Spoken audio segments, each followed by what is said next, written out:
Avengers Assemble! Today we are looking at the Thor movie line, 6-inch figures from Hasbro, and this is the man himself, the God of Thunder, Thor.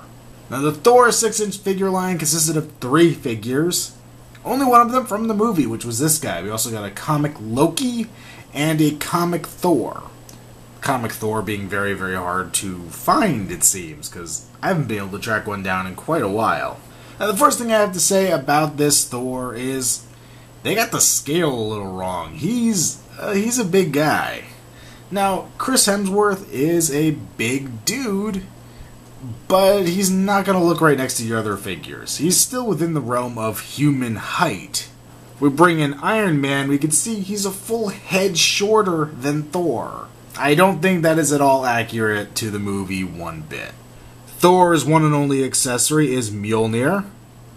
It's an okay rendering of the hammer. They use just a flat brown plastic for the handle, which is a little lame. The loop on here is a little softer. The hammer itself has some okay detail on it, but at this size, I almost feel like they could have gotten some runes stamped into it or something. It doesn't have a whole lot more detail than the 3 3/4 inch figure, which is kind of surprising and sad. He also doesn't hold it very well. His hand is a little on the large side for it, and he just kind of sits in there loosely, and you won't really grab it that well. The figure itself, well, it requires some creative posing, I think.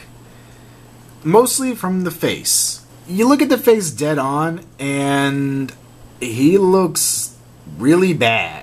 Like, really, really bad. There's like a vacant expression. I don't know.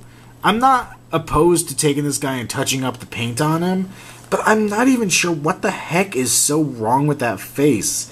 I think the eyes are a little cross-eyed, but that wouldn't even really fix the problem. I really can't tell you why it's wrong, only that it is. But from a profile view, I think he looks pretty good. I think he looks like the actor. I think it looks fine. And I almost feel like that's how he was painted. And this isn't just a flaw with mine. Everyone I saw in the packaging had this exact same weird expression. The helmet's pretty well done. It seems like these figures have a hard time getting the helmet to look perfect just because they have to make the plastic thicker than the metal would have been. But overall, I think it has the right shape. The fins may be a little big as well, but it still looks good. I would have loved a removable helmet or interchangeable head. That would have been really awesome. You see he has his hair sticking out the back here. It is pretty hard, though. It is a little pliable for when you articulate it. The rest of the figure is cool. The costume is very well done. There's a lot of little detail in it. There's some kind of bumpy texture around the midsection here. The shiny parts look shiny. Chainmail, fish scale on his arms looks good. The cape looks pretty darn nice. It's big and red and cool looking. It might have needed a little bit of a wash. It is a little too red, makes it look a little cartoony, but it works. He's got his leather kind of pants down there and his boots. I like that you can see fabric squeezing out through the lines in the boot, which is really cool. He even has the wrap around his right hand, and you can see a little bit of it coming out on the left. The cape is not removable. He's stuck with it. But you know what? That's okay by me. For articulation, he has the ball joint and hinge joint in the neck, giving him an awesome range of articulation. Even with that hair, he can look up pretty far, and of course he can look down. Pin socket shoulder, so you can get up and down. You can move it around until you hit the cape. Swivel at the upper arm. Bend the elbow at 2 points. Rotate the wrist. No bend in the wrist, unlike some of these other figures. Mid-torso ball joint. He has the ball pin legs, but they're the pants version, so you could actually get a little bit more of a grip on them and move them and put them however you want. Not that bad to use. Upper leg can rotate. Bend the knee at 2 points.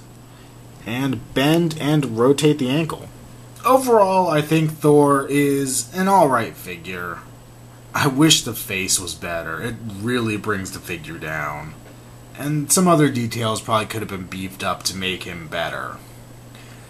The fact that he doesn't fit in scale with any of the other figures is really disappointing, and means you pretty much have to buy him as a standalone piece as being Thor.